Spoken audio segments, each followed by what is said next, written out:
My dear friends, a very, very heartfelt welcome to you. Please know, as always, your presence is truly a blessing.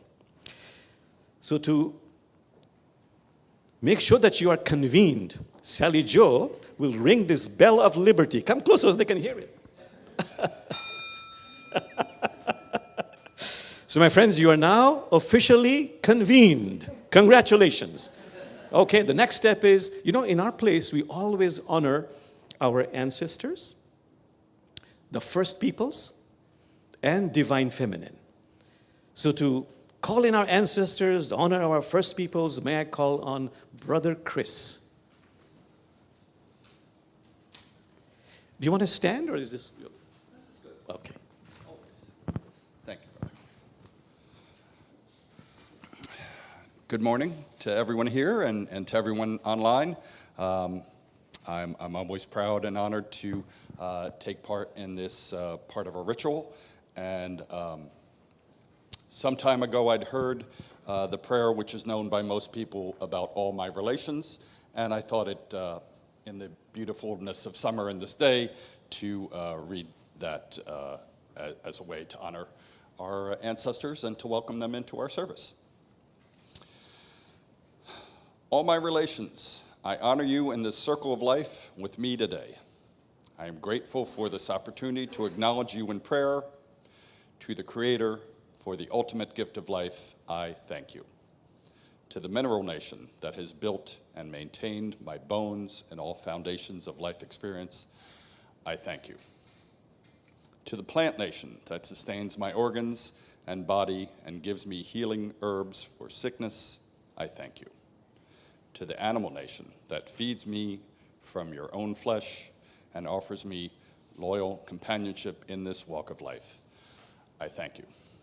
To the human nation that shares my path as a soul upon the sacred wheel of earthly life, I thank you. To the spirit nation that guides me invisibly through the ups and downs of life and for carrying the torch of light through the ages, I thank you. To the four winds of change and growth, I thank you also. You are all my relatives, all my relations, without whom I would not live. We are in the circle of life together, coexisting, codependent, co-creating our destiny. One not more than the other, one nation evolving from the other, and yet each of us dependent upon the one above and the one below. All of us are part of the great mystery. Thank you for this life. Now I'd also like to honor our native peoples. You may know that the land that Interfaith Community Sanctuary sits on was originally inhabited and held sacred by native peoples, one of which is the Duwamish. There are other peoples in the Coast Salish tribe, but truly all peoples throughout North, South America, anywhere that this video is being seen, may likely have had ancestors of ours, native people beyond our own that we'd like to acknowledge. If you do feel moved to find out more about the Duwamish, you could look at realrentduwamish.org or visit our longhouse locally, which is right near Harbor Island on Marginal Way.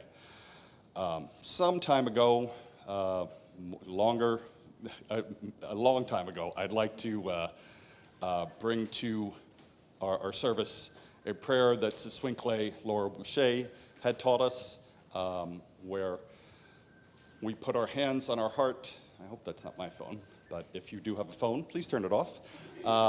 Message beyond from the beyond. Yes, thank you. Thank you.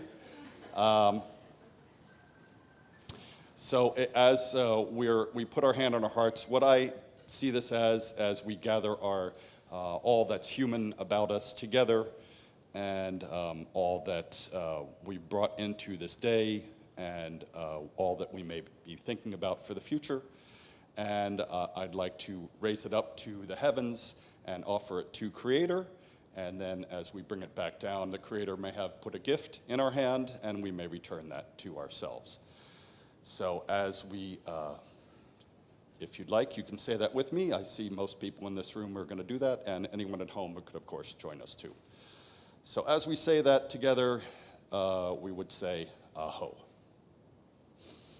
So take a deep breath, center ourselves on that space. Oh. Blessed be. Thank you.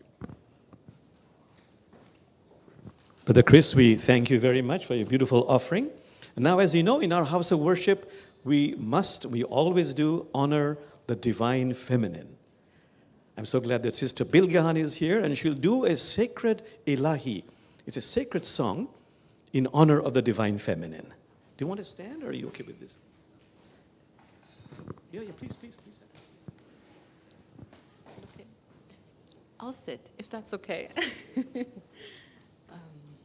Bismillah. It's the stars, this ilahi starts with the beauty and the nur, the light illumination of the divine that's manifested, and that beauty is manifested in everyone. Thank you. I'll get closer, yes. Bismillah. Nuri cemali hakkın visali eyler tecelli dil o sali. And please join. Allahu, Allahu, Allahu, Allah. Allahu, Allahu, Allahu, Allah. Talibi hak sen, vuslat dilersen. Hasan'la Hüseyin, Muhammed Ali. Allahu, Allahu, Allahu, Allah. Allahu, Allahu, Allahu, Allah. Canan gereksen, vuslat dilersen. Çal tatlı nefsen, seyfi celali. Allahu, Allahu, Allahu, Allah. Allahu, Allahu, Allahu, Allah. Allahu, Allahu, Allahu, Allah. Allahu, Allahu, Allahu, Allah. Thank you. Thank you so much, Sister Bilgahan. We've changed the order a little bit. I'll call on you to do music. No, a little bit later. Yeah. Brother George, if I may ask you to do the reading for Charter for Compassion. You know, we belong to a global organization, www.Charter for Compassion, that really preaches that it is critical for each one of us individually and also collectively to understand the majesty, the beauty of compassion and live it in our lives, individually, collectively, societally, globally. Charter for Compassion. I've asked Brother George to read the charter.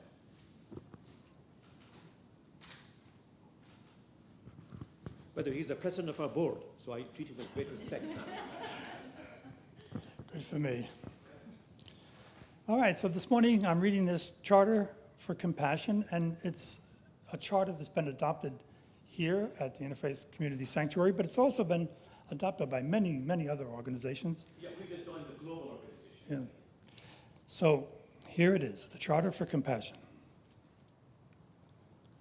The principle of compassion lies at the heart of all religions, ethical and spiritual traditions, calling us always to treat others as we wish to be treated ourselves.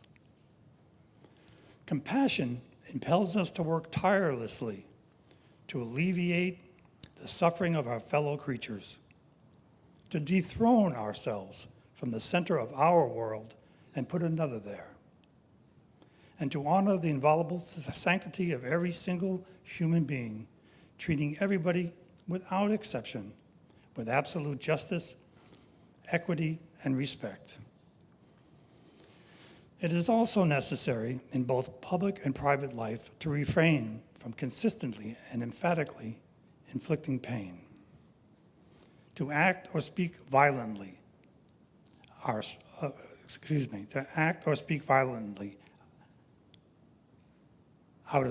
of spite, chauvinism, or self-interest, to impoverish, exploit, or deny basic rights to anybody, and to incite hatred by denigrating others, even our enemies.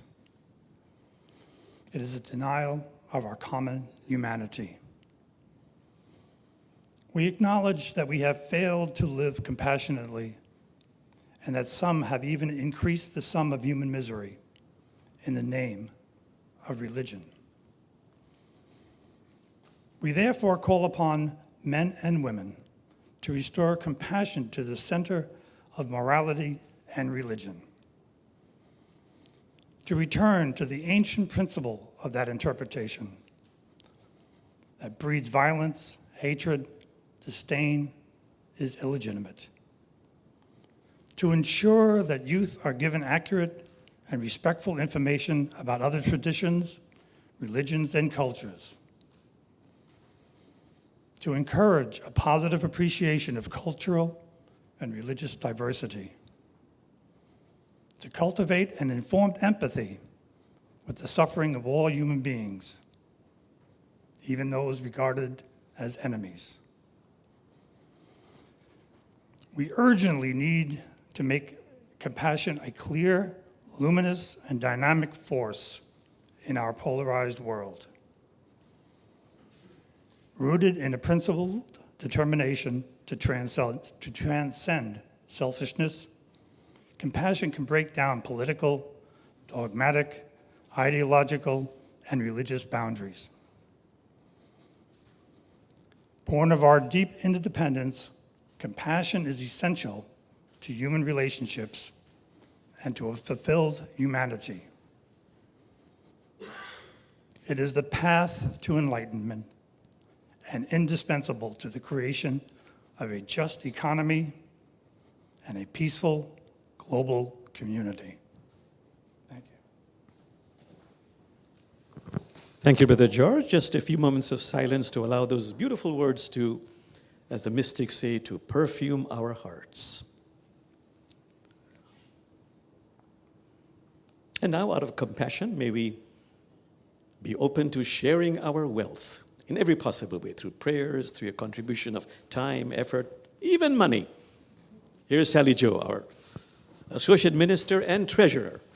Thank you. Yes, we do take this time to pass the plate, and I only have one plate today, so we'll pass it all the way around, maybe back and forth to each other. And we ask also the people who are online visiting us and enjoying our service, they can go to our website, interfaithcommunitysanctuary.org, and there's a donate button there that you can use to very safely and easily send a contribution, and we do appreciate that, being that it does help us maintain and steward this very beautiful historic building built in 1890 that we have been able to keep up and just in such beautiful condition, thanks to all of your donations. Thank you.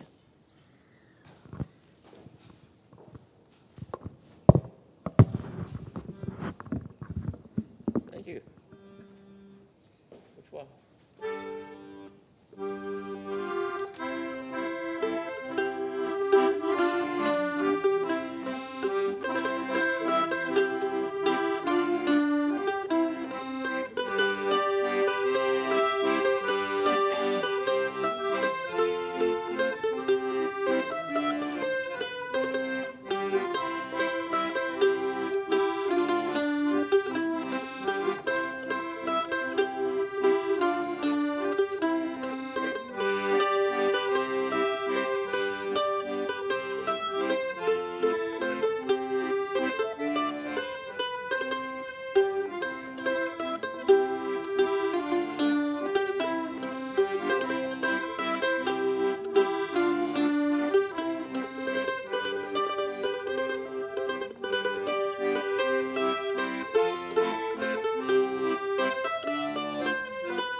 My dear friends, let's thank them by going like this to Birgit and Phil, who give so prodigiously, so meticulously, so fully of their time, their energy, of their graciousness and generosity over the decades, since my hair was really black. Anything for you, Jamal? Oh, you're very, very kind. Okay, so now I think it's time for my talk now, so you can, Okay. yeah.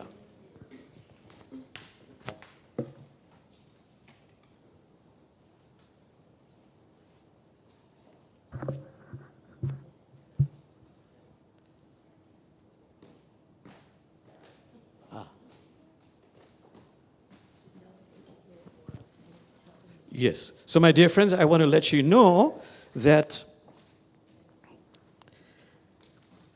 once again, our gracious friends, Brigitte and Phil, have offered to do this Folk Vespers, a program of music today at 5 o'clock. Please come if you can.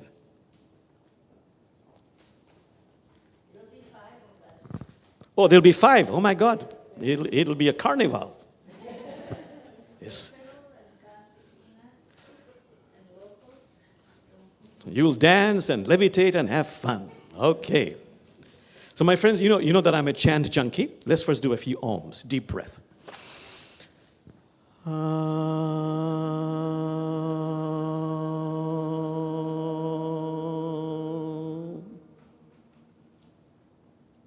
One more time.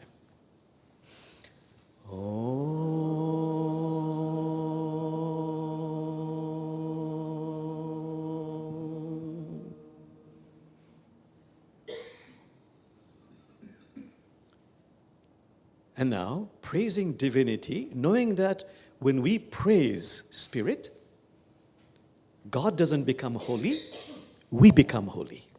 We become sacred. Allahu Allah, Allahu Allah, Allahu Allah, Allahu Allah, Allahu Allah, Allahu Allah. Just the beloved women.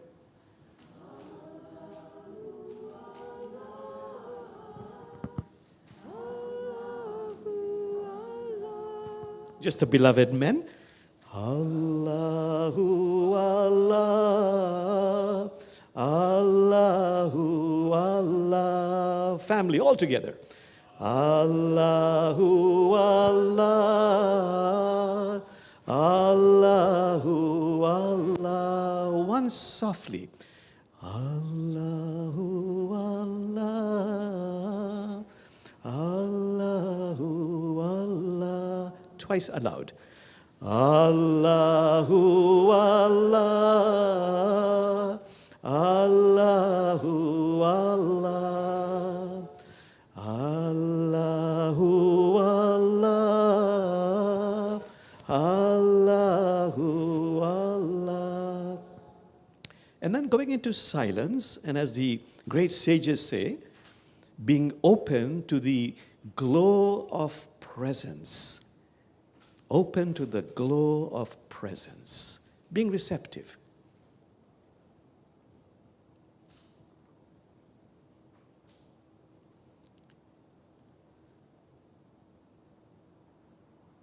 Thank you. So, my dear friends, the topic today, the theme for our month is about the body being sacred, because it houses our divine spark. It's a sacred temple. And the specific focus is, as per our theme for this particular month, relaxing the body. So, I love metaphors. When I think of relaxing the body, what's the first metaphor that comes to me? To me, it's like that wonderful saying of the sages, Jamal, your body, your thoughts, your emotions, when they are involved in this world, engaged in the trials and tribulations, joys and sorrows, you're like a fish out of water. You're like fish out of water, thrashing and quivering on the banks. fish out of water, thrashing and quivering on the bank. And Jamal, from time to time, you need to dive into those life-giving waters. And what is that life-giving waters? It has many meanings. One is silence, taking rest, but in silence. And as you know, I'm quoting Rumi, silence is not the absence of sound. It is the absence of the little self. I, me. That's real silence. When we really get renewed, rejuvenated. So we have the Jewish Shabbat, Christian Sunday service. We have longer terms, oceans of nourishment. Let me quote the Buddha. And this is a very well-known saying in all the different traditions. Can you practice withdrawal and return? Withdrawal and return. The Buddha, for example, was an extraordinarily busy human being. From morning till late night, busy, doing this, doing that, preaching, counseling. But every day, he would take, some say 3 hours every day, to meditate, to go into silence. Every single year, annually, busy as he was, he would take 3 months off during the rainy season. Jamal, I'm asking you also, what are you doing for this withdrawal and return?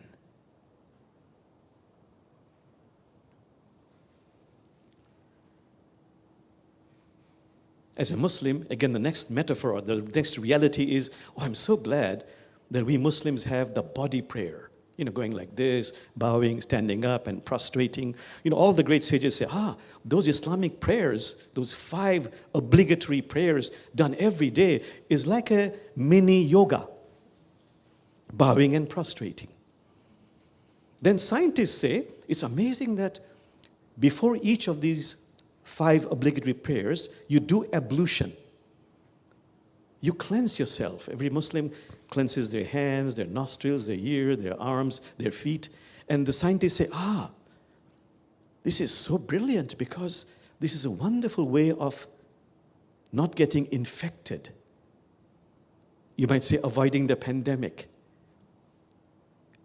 Throughout the day, cleansing yourself before prayer. Okay, just be with that. Withdrawal and return, silence, taking rest, doing mini yoga, cleansing yourself. And now we come to the realization that, the body, no matter how much exercise you do, if the mind is not at rest, if the emotions are in turmoil, the body can never be relaxed. So how do I quieten my mind? What the great sages say, Jamal, if I say, be quiet, become still, relax, guess what's going to happen? I'm going to experience what is called the rattle of the cage of monkeys. The rattle of the cage of monkeys. This thought, this image, that image. So there are many ways to quieten the mind. But one very important one is, can I be present? Because my problem is, my mind is occupied with a regret of the past, and I'm obsessed with that regret of the past. I return to it again and again and again. My mind is disturbed. Or I am disturbed by an anxiety of the future. I love the words of the 14th century sage Hafiz, who says, what do sad people have in common? He says they have built a shrine to the past, to a regret of the past. They've built a shrine to the regret of the past, and they go there again and again and again, and they do a very strange wail and worship. And what is the beginning of happiness, says Hafiz, in a contemporary poem? He says, to stop being so religious like that.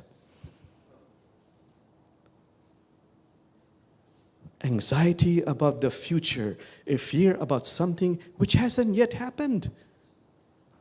But the mind builds it up. This is called negative imaginary scenarios. And you might say, that's just imaginary. No, everything is scientifically interconnected. If I keep dwelling on these negative imaginary scenarios, imaginal world and real world are connected. It begins to manifest. So how do I become present? If I'm going back to a regret of the past and anxiety about the future, I love self-talk. I talk to myself very compassionately, lovingly, gently. I say, Brother Jamal, I notice you are regretting something in the past. I notice okay, let's talk about the past first. Brother Jamal, I give you exactly 10 minutes. Regret as much as you want to. Worry as much as you want to. But 10 minutes over, present. Anxiety about the future. Brother Jamal, I'm noticing you keep worrying about a fear about something hasn't even happened. I tell you what, I'll give you, in this case, I'll be more gracious, 15 minutes. Worry as much as you want to about the anxiety in the future. It's over, come back in the present moment, in the now. You can decide what techniques work best for you. For the Buddha, it was simply becoming still, focusing on the nostril, and being present with the breath. There's a technique called neti, letting go. You see, if I have a negative thought in my mind, it's okay to have a negative thought. The problem is, if I dwell on it again and again, it gives rise to difficult emotional feelings, fear, anger, anxiety, sadness, depression. If I dwell on it, it gives rise to negative, imaginary scenarios. All kinds of scenarios, which have not happened, but in my mind, they're already happening. So the moment I become aware of this, the great sages say, do a spiritual intervention. You can say, neti, not there, not here, not this, not that, not real. I said, letting go. It's not real, it's not happened. Letting go. You can say, delete, cancel. If you're cyber savvy, delete, cancel. But do a spiritual intervention.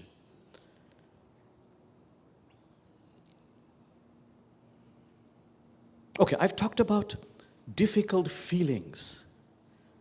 What I love about the Quran is the Quran says that all feelings, doesn't matter what it is, joyous, sad, negative, is nothing but vibrations. Vibrations that are begging me to become aware of them, to heal them, to integrate them. In that sense, the Quran says all feelings come from God. Which is why these difficult feelings are bound to happen. It's a world of opposites. Don't deny them. Don't avoid them. Don't push them away. Like Rumi says, you've heard me say this many times, greet them at the door laughing because each one has been sent as a guide from beyond. Carl Jung, who studied many Eastern traditions, he would say, I hope you remember this quotation because you should know it by heart by now. I probably said it 75 times here. Carl Jung said, would you once in your life have the grace and the courage to kiss the demons and dragons within you? That is how they turn into a prince or princess. But here's the most important part. Don't run towards pain and suffering, just don't run away from it. Or the prayer of sages, of Islamic mystics who say, oh God, when afflictions happen, oh God, save me from its harm, but please do not deprive me of its good. Save me from its harm, but please do not deprive me of its good. But that good has to, that insight, that wisdom has to emerge from within. So how do I deal with my fear? Face it. Compassionately. It's begging to be kissed. Be with it. The philosophers say, it's like going through a deep, dark forest. So frightening. But Brother Jamal, little by little, enter into it, into the deep, dark forest, because half the time you're going inside the forest, but the other half you're coming out of it. But as I've learned American English, keep on trucking, keep at it, keep at it, keep at it, keep at it, little by little. That's right, I'm getting educated. Anger. We're bound to have anger. I love this because I love to quote this beautiful saying of Rumi who says, you know, when you have anger, this is from the Quran says, first thing is, lower your voice. I always remind myself, Brother Jamal, when I'm angry, lower your voice. And I love the words of Rumi who says, yes, lower your voice because it is rain that grows flowers, not thunder. It is rain that grows flowers, not thunder. And Prophet Muhammad, peace be upon him, he said, splash water on your face. It'll cool the fires. And he said, also, if you can, lie on Mother Earth, on the ground. Just lie down on Mother Earth. It'll calm your anger down. Impatience. This is the biggest problem. You know, I love an insight that what is nonviolence? It is learning to be patient, not to overdo anything. Human beings tend to overdo. If you study Taoism, Tao Te Ching, that wonderful book, the book says the biggest problem human beings have, they don't know when to stop. They overdo it. You know, bend a bow, the arrow goes further, keep on bending, the bow will break. Keep sharpening a knife, it gets sharper, sharper, sharper, but keep on sharpening, it'll blunt and break. So I loved best, my teachers told me, you know, be proportionate. Don't be impatient. The Quran says, be moderate in your pace. Don't rush. This I take to heart because I do rush. And the examples given to me was, you know, Jamal, if there's a feather, life is very subtle. There's a feather and your job is to catch the feather. If I rush at it, it'll go further away. If there's a cup of water, a small cup of water, but I rush to pour a very high-powered hose of water, the cup won't fill. But if I'm proportionate, if my pace is moderate, the feather will be in my grasp and the cup will fill. Just be with that for a few moments.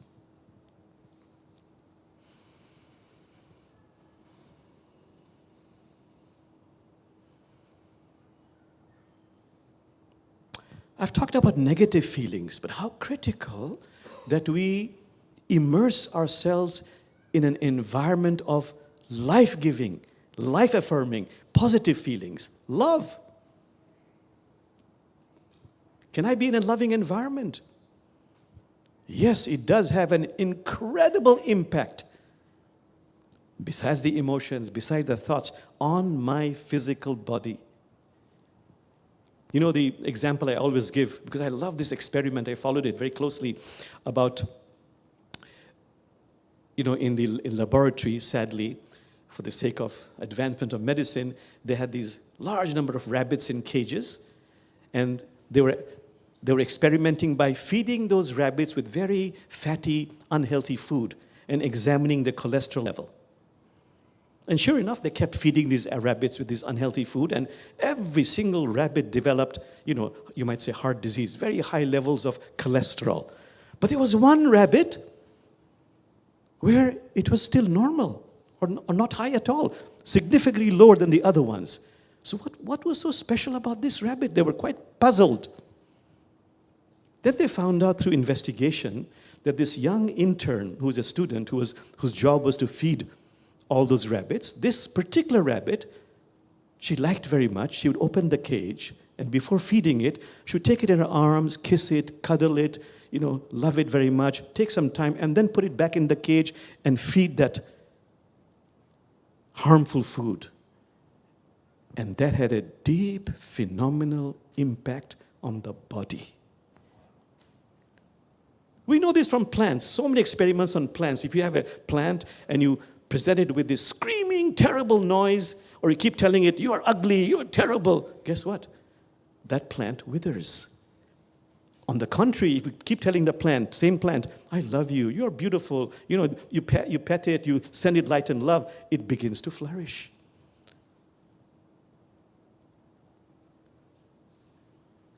I used to see some heart patients, because they were so amazed, so was I actually, that these heart patients, I love the technique of telling the heart, I love you.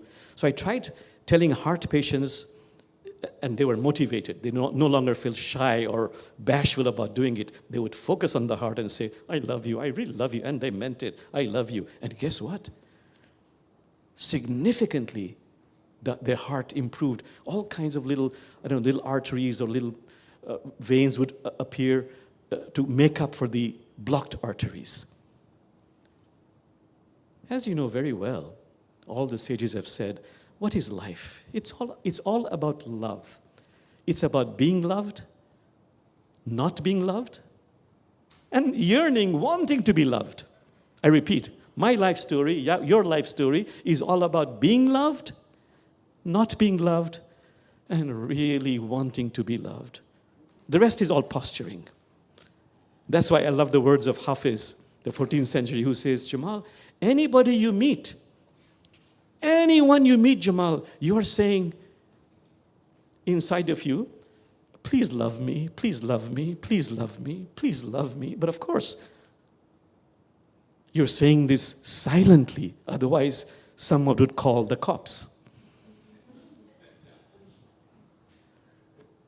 And remember the story, which I repeat all the time, because I go over it again and again, the Nobel Prize winner who won such a wonderful Nobel Prize, but for a wonderful discovery. And this young girl wrote him a letter saying, I admire you so much. I want to be just like you. And how did he reply? I beg you, I implore you, please do everything, but don't be like me. He said, let me tell you my life story. Yes, I have won the Nobel Prize. I've done so much, I pursued money, I pursued titles. In the process, my health is destroyed. I am divorced. I'm estranged from my children. I am alone. Please don't be like me. He said, all that I really wanted was love.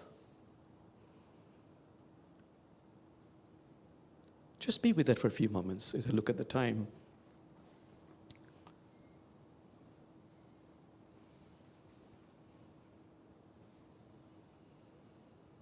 Okay, what else is very critical? And I'm going to move faster here. Awareness, higher knowledge. The Quran says, other traditions say, Jamal, can you become aware? Can you accept? Can you understand? I'll quote from the Quran. Allah says, of everything we have created opposites. So you might know only God is one. But can I accept that? There are opposites. There will be joy, there will be happiness, but there will also be sorrow, sadness. Which is why the Buddha said, that's the first noble truth. Yes, my friends, there is suffering. It is inevitable. There is suffering. Think about it, I can be the happiest person. I'm basically a very happy person. But, my parents did die. That caused suffering. It is inevitable. So now here is the insight by the great sages. And I keep repeating, we were doing a class on this book by Desmond Tutu and Dalai Lama, Book of Joy. And the main theme of the book is, yes, suffering is inevitable. It's bound to happen. But the way I deal with my suffering, the way I cope with my suffering, the way I reframe it, only you can do it. The way I do that with my suffering, it builds my character. In fact, the word they use is it shapes my character, my being. But more importantly, or equally important, it shapes the destiny of my life.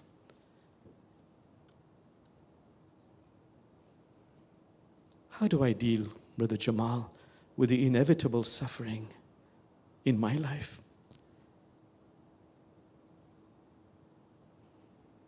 Don't run towards pain and suffering. Just don't run away from it.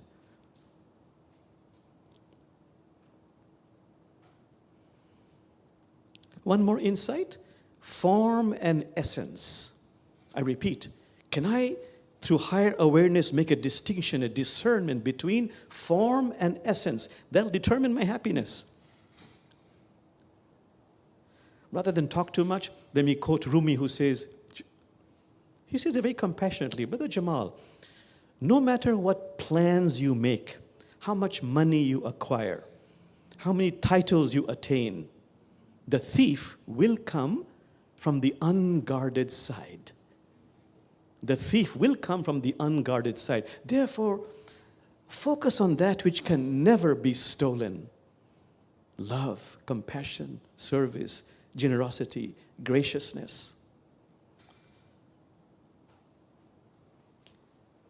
I like the other insight, which if I really take to heart can save me a lot of time and cause relaxation in my body, bring peace in my mind and my emotions.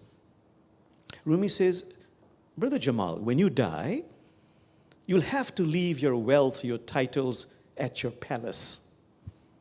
Yes, you have wonderful family, you have beautiful friends.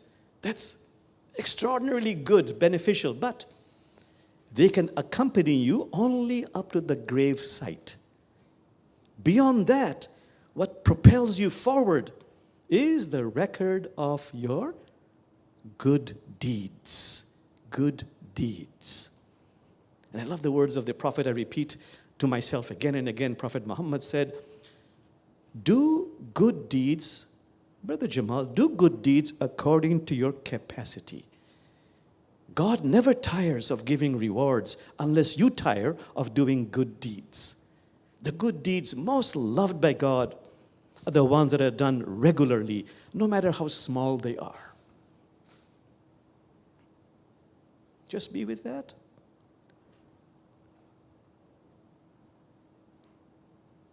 What else can I do to relax my body, quieten my disturbing thoughts, center my feelings, my emotions? Something you do, can I be grateful? Can I be grateful at every single moment? Particularly, and this is the biggest secret, particularly in times of affliction, in times of difficulties. Can I still be grateful? Because if I am, the secret is, the amazing wisdom is that even if I'm grateful to find some gratitude for some blessings in my life in times of affliction, I am giving thanks for unknown blessings already on their way. And I know this very well, Jamal, if you're continuously grateful for every small thing, I say small, but actually they're very large because I take all my blessings for granted. But what's the big deal in really expressing gratitude again and again and again and again? There's a verse in the Quran that says, everything in the heavens and the earth, everything in the earth and the heavens, it is extolling, singing praises of God. My soul is also singing continuously praises of divinity, of spirit. So when I am expressing gratitude, praising, I am joining a cosmic chorus, and I feel exalted. Okay, just 2 more points. May I laugh a lot. May I laugh a lot. I'm going to remind you again of that powerful, one of the biggest, the most, shall I say, growing spiritual movement, laughter yoga. Remember that Indian doctor who, in his practice of medicine, besides giving medicine, he would tell them a joke.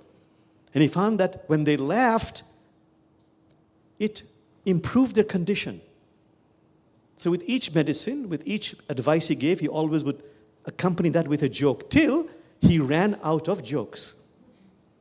And then he realized, hey, I don't have to have a reason for laughing. I can just put my hands in the air and just laugh and laugh and laugh. So if you remember, he gathered people, took them to a park, had them be in a circle, put their hands out like this, and just laugh and laugh and laugh.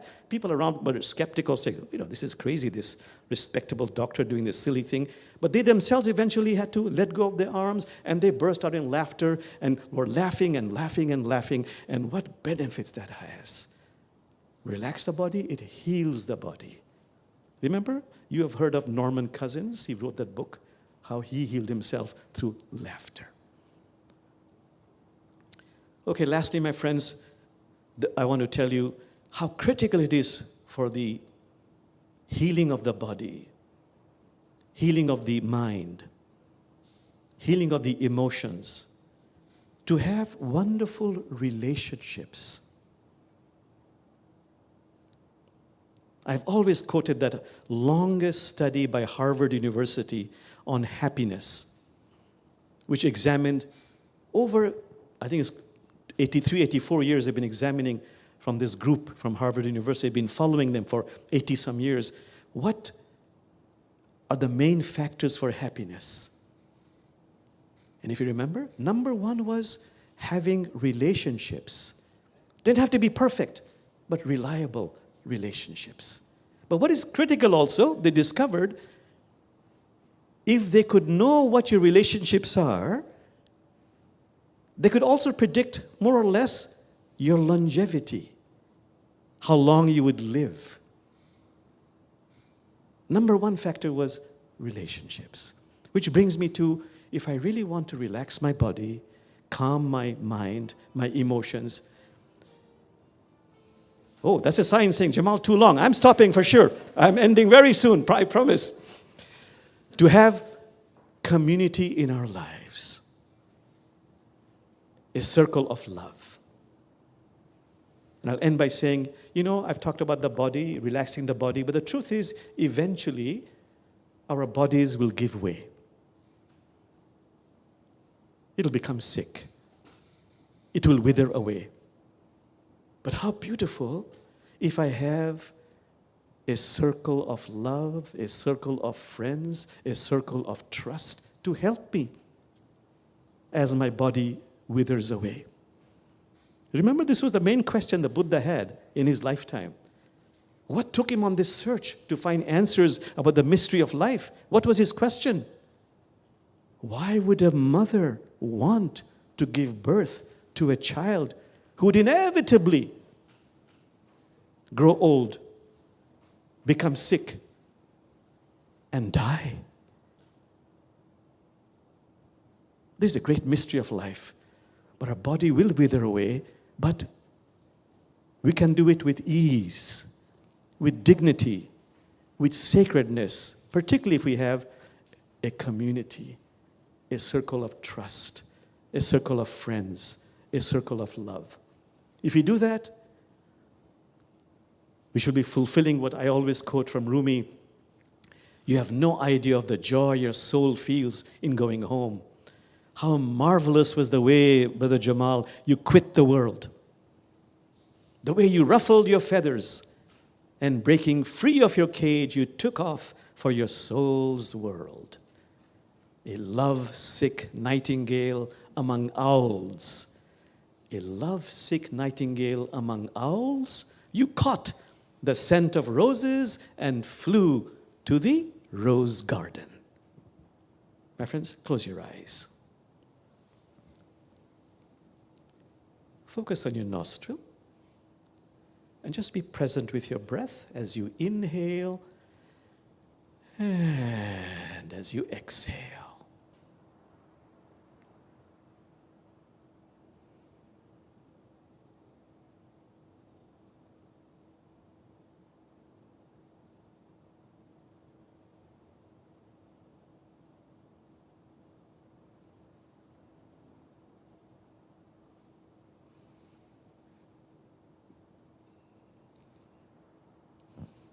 Letting go of this, and now focus on the lowest part of your spine, the sacrum area, and make an intention to send a beautiful cord of light flowing from the sacrum area, going down, way down, deep, deep, deep into Mother Earth, connecting us to the womb of Mother Earth, feeling, all of us feeling connected, bonded, rooted, supported by Mother Earth.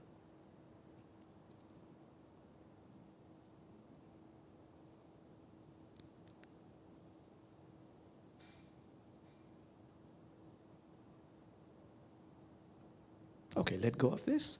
Focus now on the crown of the head, and through intention, intention equals action in the subtle realms, intend to send a beautiful cord of divine light going upwards, any color, higher, even higher, piercing those mysterious realms and connecting us to the heart of heaven.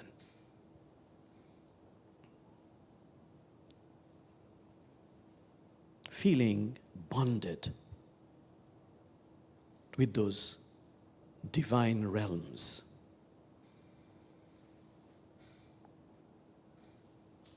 And now letting go of that, focus on the heart.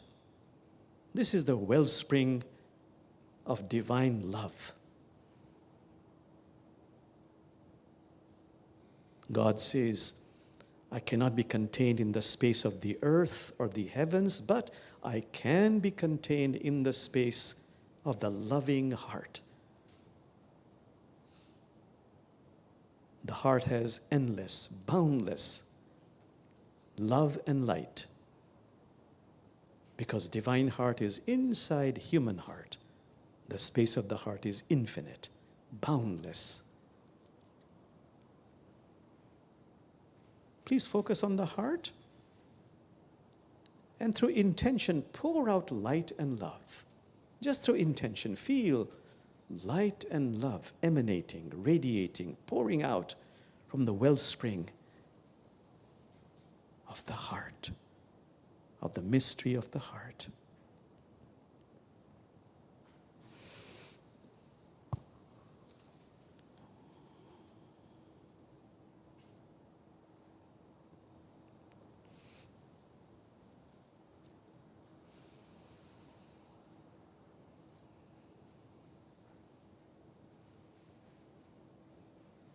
A few more seconds, really intending to pour out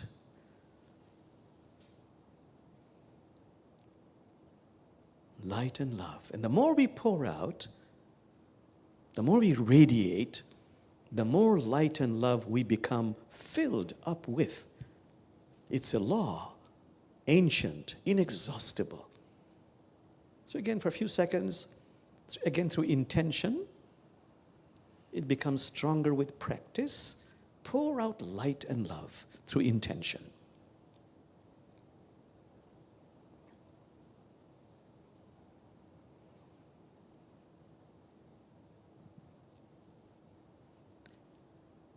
And now, stop saying anything at all. We'll do a chant. Bismillahirrahmanirrahim. Bismillahirrahmanirrahim. La ilaha illallah. La ilaha illallah. One more time. Bismillahirrahmanirrahim. Bismillahirrahmanirrahim. La ilaha illallah.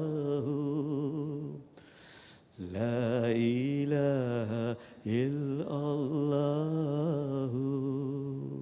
Remain in that state of grace, and our beautiful musicians will play celestial music for us.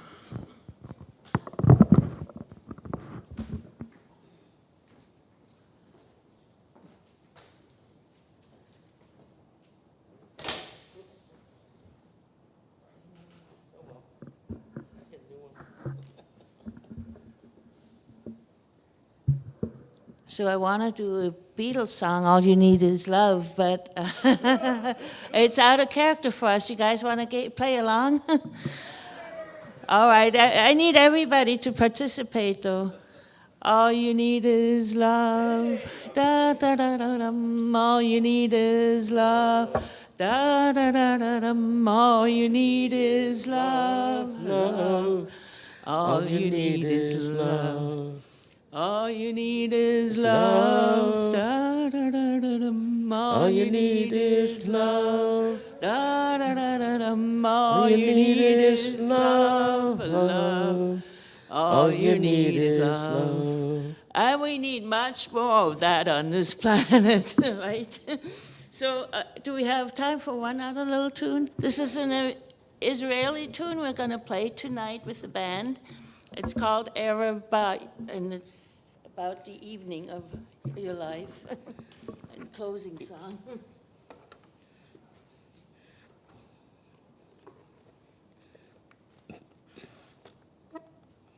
I'm sorry. Find my bass here. Cindy.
Thank you. Thank you. I hope you come tonight. Yes, don't forget at 5 p.m. today for celestial and joyous music. Thank you. Sarajo, for upcoming gatherings? So yes, we do have many gatherings designed for everybody of every sort of interest level. After the service today, we have a potluck lunch, and there'll be food and beverages, and we hope everybody will come down for that. We also have, as we said, the folk life band. There'll be a folk voice band. I know. I always. Right, I always do that. Well, to me, it's life. Life is music. Music is life. Anyway, at 5 o'clock, your band members, more of the band members are going to join and have a very wonderful concert, 5 o'clock today. Next Sunday, there's a very special service offered by Reverend Karen Lindquist focusing on Mary Magdalene's story and the bringing alive a luminous poetic insight into the teachings and philosophy of one of the greatest spiritual teachers the world has ever known. Also, probably not fully recognized for her spirituality, but Mary Magdalene, it will be in dialogue with her beloved companions, and she will clarify the Jesus teachings as she understood them through her embodied, relaxed, and centered being. So be sure and join us next Sunday at 10 a.m. for our service. Now, we have many events that go on during the week. We have a lot of kinds of flyers up here about special programs, special services. We don't only meet on Sunday morning, that's for sure. And our website also has all of the various activities for the week and for the month coming up. And there are concerts, there are... yeah, there's an evening of kirtan music, more chanting, and kirtan with Isla Ross and her friends. She's been doing some wonderful music for us lately, and this will be a love offering at the door for fundraising for our sanctuary. But it's always a lot of fun and always a lot of audience participation in that kind of a concert. And then, of course, in September, toward the end of September, September 30th, we have a talent show fundraiser, which also has been also a wonderful annual event where people come up, people you never thought had anything to share. Boy, they can surprise you with all the different talents: storytelling, song, music, dance, magic tricks. I mean, standing on your head, anything that you consider your talent. Believe me, we appreciate you for it. And speaking of talent shows, I want to introduce Mangesh and Bernard, who are two heads of Peace Camp International, which starts tomorrow morning at 9 o'clock. I want to bring them up. And Mangesh, this has been going on for, 12 years now? 13 years? 14? I don't know. We're losing track. Ever since Emerson was whatever age Emerson was. That's how we always figured it out. Anyway, come on up. And Mangesh, would you tell us a little bit about Peace Camp International, why we should care about it? Because this is when this whole place, which is always so serious and, kind of formal and everything, you come by here on Monday morning and you'll find it overrun with 25 little kids of all ages having the best time of their life. And every Friday they celebrate their talent and everybody's invited to join. So Mangesh, tell us about it. From India and Uganda. Yes, right. Yeah, these are not local boys. These guys came all the way, We brought them here for this purpose and they love it. We love them. Thank you, Salija. As Uncle Jamal rightly said that, the life is becoming more serious, right? But we need that awareness too at the same time. So, like Gretchen Rowe, who is also the part of the ICS, and she started a Peace Camp International. So there are a lot of people, those think, peace, sitting for the meditation or praying something, we need that. But at the same time, we need to find out what is inside you, what you love. So like we in the Peace Camp, we have a dance, music, meditation, lighting of the lamp. We have my brother is from Africa, Uganda. He teaches his culture about what Ugandan African dance and what is there. I come from India. I teach about what is the meditation and the dance and the movements. Also the meditation part, what we love. And through that, we find out the children are very enthusiastic and they feel like, I like dance. And after they done dance, they say, wow, I like it. That is the peace. When they do drawing, and after looking at the drawing, they say, wow, this is a beautiful drawing, and that is the peace. So that's why we have trying to do in the Peace Camp with a different structure. But the special thing is, on Fridays, 3 o'clock, we have a talent show. Because the whole week, whatever they are going to do, they are going to present, because we are giving them a stage and leadership quality and the confidence level to come up and show what is the talent. Because in the schools, they have a structure, 1, 2, 3, after this class, this class.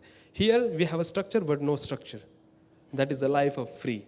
And that's what Uncle Jamal rightly said, that we need a laughter too at the same time. So you will find us here, you come like Monday to Friday, we have For the next 4 Fridays. like whole month. From tomorrow, the whole month, Monday to Friday, we have a lot of joy, stillness, awareness with love. Thank you so much. Well, I don't have anything useful to add, but just to add that at Peace Camp, we make this space lovable for everybody. We are in a global community and we welcome everybody, and we prepare kids to be global ambassadors. That is why we are all here. And you know, if we are going to leave this earth, we want to leave this place a better place for everybody. And the kids are the future generation that is going to make a difference in this part of the world. Thank you. Thank you, Uncle Jamal. Thank you, Salijo. Thank you, and we appreciate all the work that Gretchen and all of you have done to make Peace Camp International so successful for the last, 15 years. Just one more announcement, propaganda on my part. On August 5th, I'm having a retreat here from 10 to 3. On August 5th, it is a Saturday. After such a long time, an in-person gathering, we will do some chanting, dance of universal peace, and the topic is really, how can we glean insights and wisdom from the natural world? Insights and practices from the natural world. We'll have lunch here, and maybe we'll all together go to Green Lake and continue that program till 3. Anyhow, so that's the end of my blurb there. For that. So if you would like to join the Saturday workshop, that's on August 5th, as Jamal said, from 10 to 3. My email, sallyjoegilbert@gmail.com, or come up to me. I'll be around after the service. Let me know you're interested.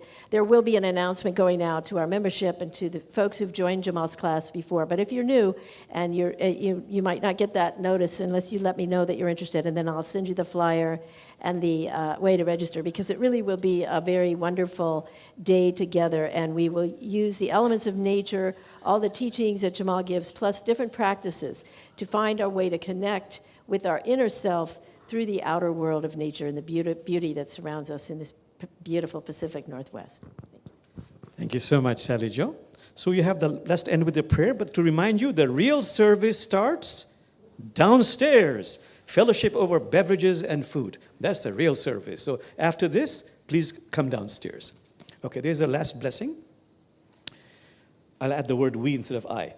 We are blessed by your presence, O Lord. Take a deep breath.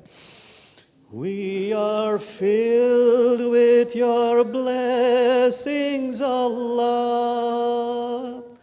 La ilaha illallah, la ilaha illallah, la ilaha illallah, ya Allah. One more time.